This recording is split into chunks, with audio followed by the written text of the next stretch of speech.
10 songs. 10 moments in time that didn't just top charts, they cracked something open in the world. Every single one of these records carries a story that most people have never heard, a story that happened before the mic was even switched on, a story that makes the music hit completely different once you know it. Welcome to R&B Hives, and this is the real history behind the 10 greatest R&B songs from 1960 to 1975. Let's count it down. Number 10, In the Midnight Hour, Wilson Pickett, 1965. There's no one else around. Wilson Pickett flies into Memphis, Tennessee, a city that didn't even know his name yet. Atlantic Records had sent him down to record at Stax Studios, and they paired him with a white guitarist named Steve Cropper from Booker T and the MGs.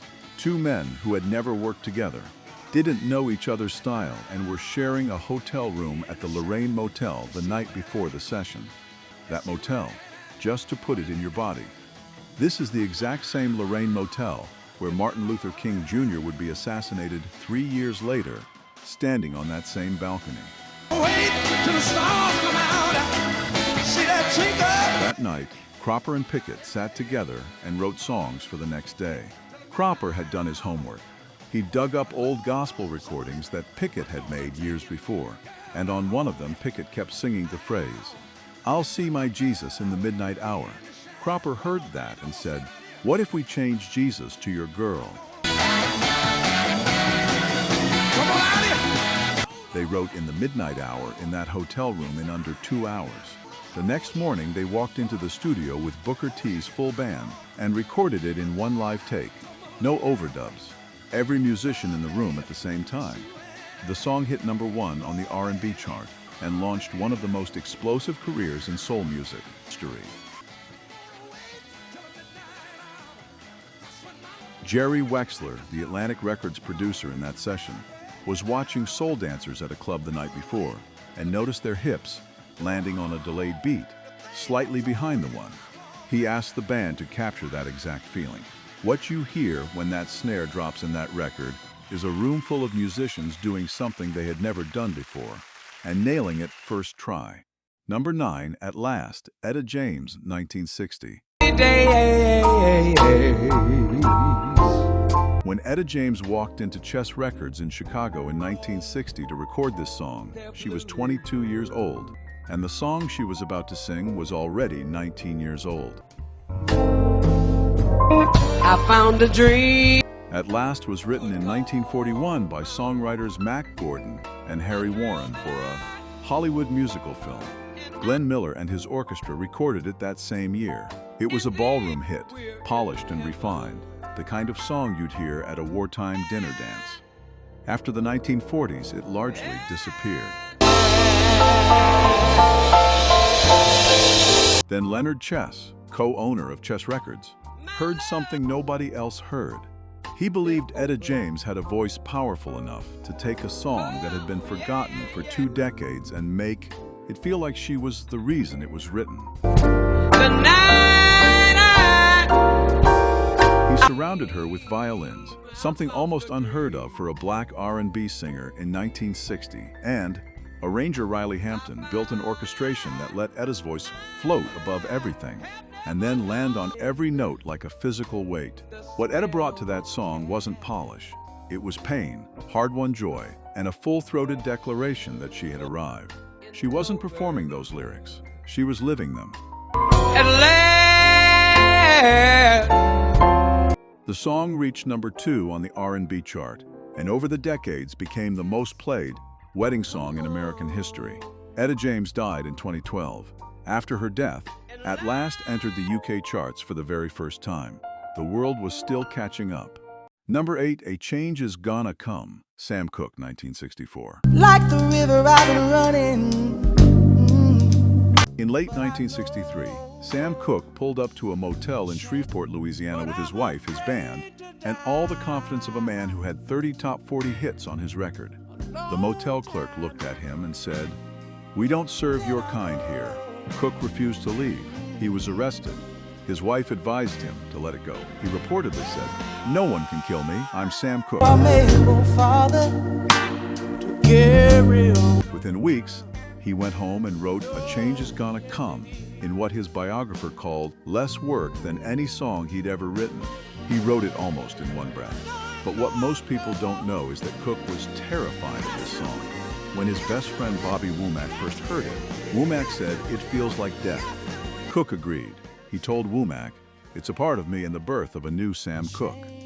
He performed the song publicly exactly once, on a TV broadcast, and that footage has since disappeared. Time coming, but I know. RCA Records, his label, was scared of it too. They delayed the release, trimmed the verses that spoke most directly about Southern segregation. The single finally came out on December 22, 1964. Sam Cooke had been shot dead 11 days earlier at a motel in Los Angeles. He was 33 years old. By the time "A Change Is Gonna Come" reached the public, the man who wrote it was already gone. Rolling Stone has ranked it number 3 on the list of the 500 greatest songs of all time. It was performed at Barack Obama's inauguration in 2009, and it was born from a night a black man refused to leave a motel in Louisiana. If you are enjoying this, do well to like, share, and subscribe to keep connected. Number 7, Tracks of My Tears, Smokey Robinson and the Miracles, 1965. This one starts with a mirror and a question that sounds simple until you really sit with it. Smokey Robinson was standing in front of a mirror one afternoon when he thought, what if a person cried so much, so often, that you could actually see the tracks in their face? He took that image to guitarist Marv Tarplin, the quiet genius in the background of the Miracles, who almost nobody talks about. Tarplin had been noodling on a guitar riff he'd pulled from Harry Belafonte's Banana Boat song, slowing it down, bending it until it became something entirely new. When Smokey heard it, he said the words just fell out of him. The entire song was written in one afternoon. Berry Gordy, the founder of Motown, a man who rejected records every single week in quality meetings that even major artists feared, said, "Tracks of My Tears is Smokey Robinson's greatest song. Not one of the greatest, the greatest." It hit number 16 pop and number 1 R&B. And something happened after that which most people don't know.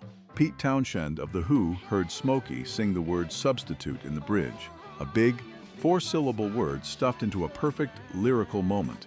And he was so impressed that he wrote an entire song called Substitute, just to use that word. That hit is still on rock radio today. American soldiers carried this song to Vietnam. It shows up in the Oliver Stone film Platoon for exactly that reason. A love song about a man hiding his heartbreak became the sound of a generation carrying things they couldn't say out loud. Number 6, Respect, Aretha Franklin, 1967.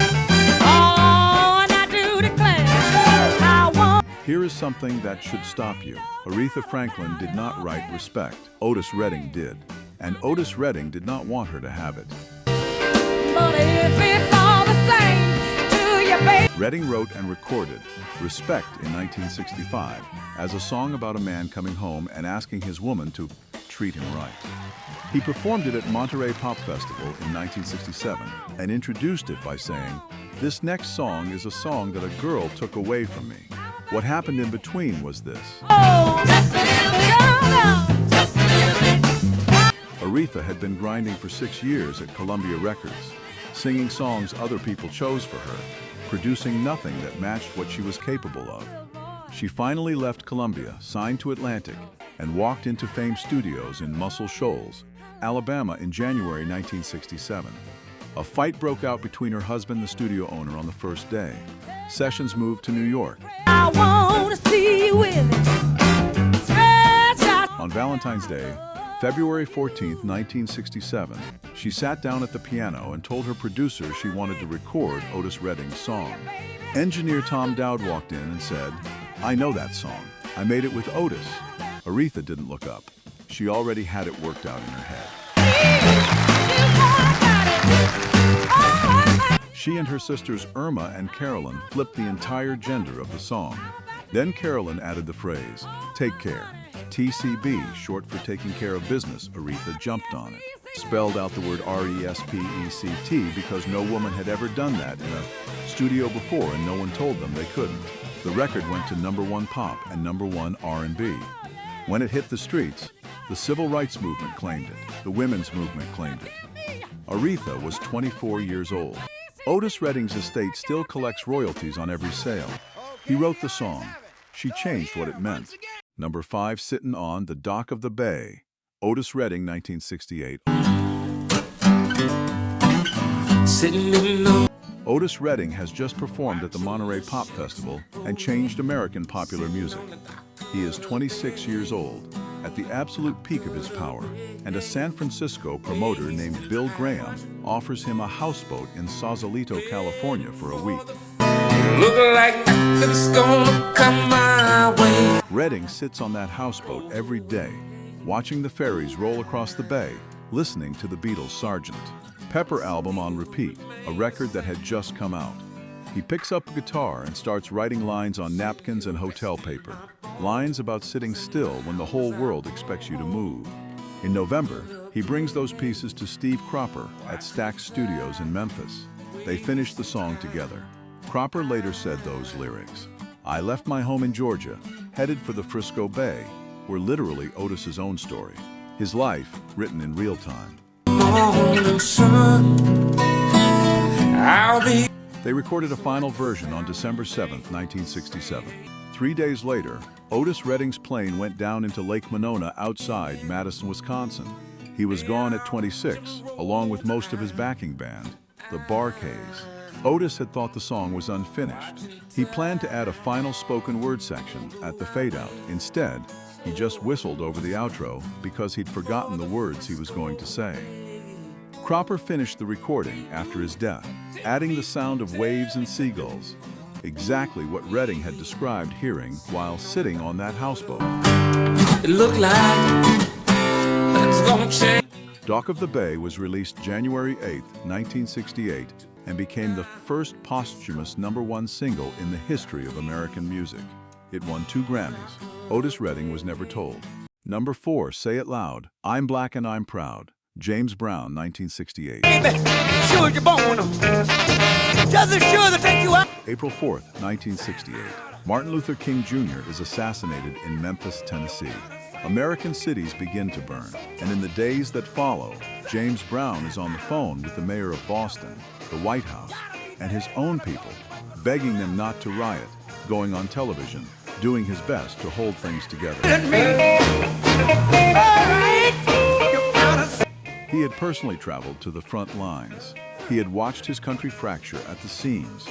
And 4 months after Dr. King's death, James Brown walked into a studio in Los Angeles on August 7, 1968, and recorded Say It Loud, I'm Black and I'm Proud. He wrote it with his bandleader, Pee Wee Ellis.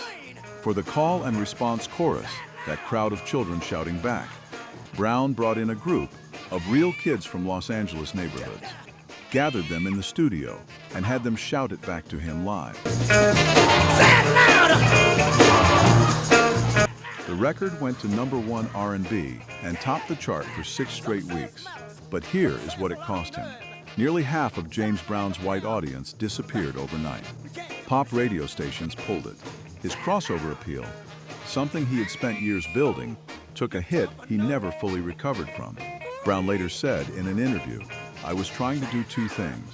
1, give the white power structure a way to understand how we felt. 2, I wanted young black kids to wake up and realize they should be proud of who they were. He said he never wanted to separate. He wanted to build. A man who had spent decades trying to be the most popular entertainer in America made a record he knew might cost him half his audience. He made it anyway. That tells you everything. If you are enjoying this, do well to like, share, and subscribe to keep connected. Number 3, What's Going On? Marvin Gaye, 1971. You know we got to. The Four Tops are traveling by tour bus when they pull into Berkeley, California. Obie Benson, one of the group's singers, looks out the window and watches police officers in riot gear beat anti-war protesters in what would later be called Bloody Thursday. a day when National Guards opened live fire on students at UC Berkeley, killing one person and injuring 50 others. Benson couldn't shake what he saw. He asked his friend Al Cleveland to help him write a song built around one question: what is happening here? He brought the finished draft to Marvin Gaye. Gaye had his own reason to say yes. His younger brother Frankie had just spent 3 years in Vietnam. Frankie sent letters home describing the war, the conditions, the way black soldiers were treated when they finally came back. Marvin's own cousin, also named Marvin, never came back at all. Motown founder Berry Gordy heard the song and told Gaye not to release it. He said it was uncommercial, not radio-friendly, not Motown. Gaye recorded it anyway. When Motown's own sales staff secretly pressed 100 copies and started promoting it to radio stations without Gordy's knowledge, the demand came back so fast, they pressed another 100, 0 within a week. Let's go. Gaye assembled 2 NFL players, Mel Farr and Lem Barney of the Detroit Lions, men who were his close friends, and asked them to do background vocals. They had no formal vocal training. Gaye gave them each a gold record for their contribution. What's Going On hit #1 R&B for 5 straight weeks, sold over 2 million copies, and became the fastest-selling single in Motown history. Rolling Stone ranked it #6 on their list of the 500 greatest songs of all time. And it began as one man looking out a bus window at a park in California, unable to believe what he was seeing. #2, Superstition, Stevie Wonder, 1972. This song is not supposed to belong to Stevie Wonder, and the reason it does is one of the most fascinating contractual betrayals in music history. In 1972, Jeff Beck, guitar legend, one of the greatest rock players alive, was invited to play on Stevie Wonder's album Talking Book. The deal was simple. Beck plays on the record. Wonder writes a song for Beck in return. Beck arrived at the studio and started messing around on the drum kit. He played a groove he'd been working on. Stevie Wonder heard it, walked in and said, "Don't stop." Beck later said, "I thought he'd given me the riff of the song." Wonder sat down at a clavinet and started improvising over Beck's drum. What came out was Superstition, he told Beck. "That's your song." Jeff Beck went home thrilled. His band Beck, Boger and Appice began recording their version. Then Berry Gordy at Motown heard it. He told Stevie at one point, "This is a #1 smash, and you're not giving it away." Motown released Wonder's version in October 1972, over a month before Beck's version was finished. By the time Jeff Beck's recording was ready, Wonder's Superstition was already at #1 on the Billboard Hot 100. Beck's version, which he had been promised, was now a cover of his own song. He was furious. The 2 men didn't speak for years. The reconciliation came in 2009 at the Rock and Roll Hall of Fame's 25th anniversary concert, when Stevie Wonder and Jeff Beck walked out on stage together and played Superstition with Beck on guitar, Wonder on everything else. The crowd lost its mind. They were performing the song that was supposed to be Jeff Beck, the song that Berry Gordy played, the song that changed both of their lives. Wonder hit #1 on both the pop and R&B charts. 2 Grammys, Library of Congress, Rolling Stone Top 100 of all time. Jeff Beck died, "Cause we've ended as lovers" as an apology. He said he liked it better anyway.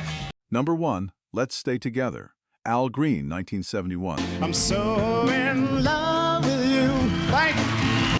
Al Green walks into Royal Recording Studio in Memphis and finds his producer Willie, Mitchell and legendary drummer Al Jackson Jr., messing around with a groove. Not a song, just a feel. A rhythm looking for somewhere to go.